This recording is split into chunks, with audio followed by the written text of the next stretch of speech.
আজকে আমরা দেখব কিভাবে আপনি কলেজের ফর্ম ফিল আপ করানোর পর সেই ফর্মে কোনো কারণবশত ভুল যেয়ে থাকলে সেটাকে কিভাবে এডিট করবেন বা সংশোধন করবেন, সেটাই আজকে আমরা এই ভিডিওর মাধ্যমে দেখার চেষ্টা করব।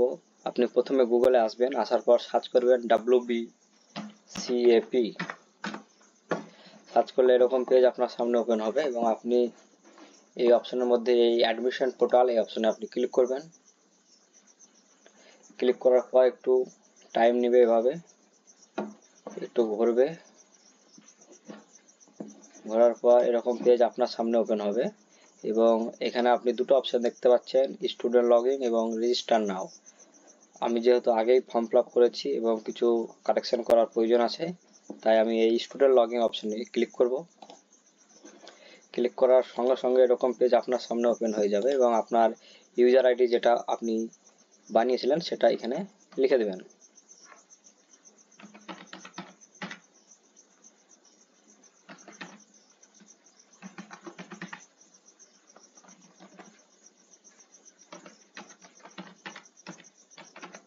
লেখার পর নিচে 500টা ঘরে পাসওয়ার্ডটা বসিয়ে দেবেন।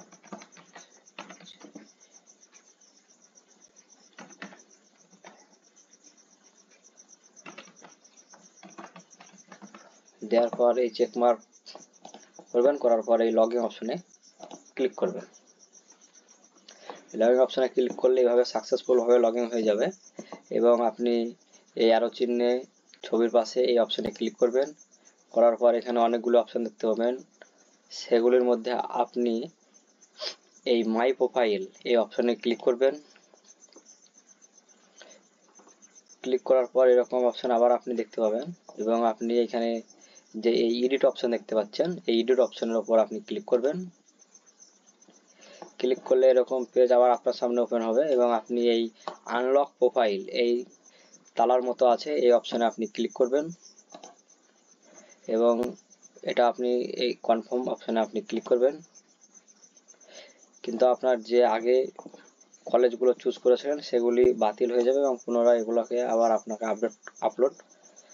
আপডেট করতে হবে এবং আপনি যে স্থানে ভুল হয়েছে সেই স্থানে এই যদি আপনার এই 10 স্ট্যান্ডার্ড রেজাল্টে কিছু ভুল হয়ে থাকে তো এই অপশনে ক্লিক করবেন এবং এখান থেকে আপনি খুব সহজে এগুলিকে এডিট করতে পারবেন এবং আপনার যে স্থানে ভুল হয়েছে সেগুলি এডিট করা খুব সম্ভব। এবং আপনার যদি 12-এর রেজাল্টের কিছু ভুল হয়ে থাকে তাহলে আপনি এই অপশনে ক্লিক করে এখান থেকে এডিট করে নিতে পারবেন। আপনি খেয়াল রাখবেন কিছু কিছু জিনিস যেগুলো রেজিস্ট্রেশন নাম্বার, রোল নাম্বার, হ্যাঁ, এইসব কিছু কিছু জিনিস সেগুলো এডিট হবে না, বাদ বাকি আপনি সবই এডিট এখান থেকে খুব সহজেই করে নিতে পারবেন। এবং আপনার ডকুমেন্টসে কোনো ভুল হলে এই ডকুমেন্টস অপশনে ক্লিক করে এখান থেকে আপনি ঠিক করে নেবেন। এই ছিল ভিডিওটা ভালো লাগলে অবশ্যই একটা সাবস্ক্রাইব করবে।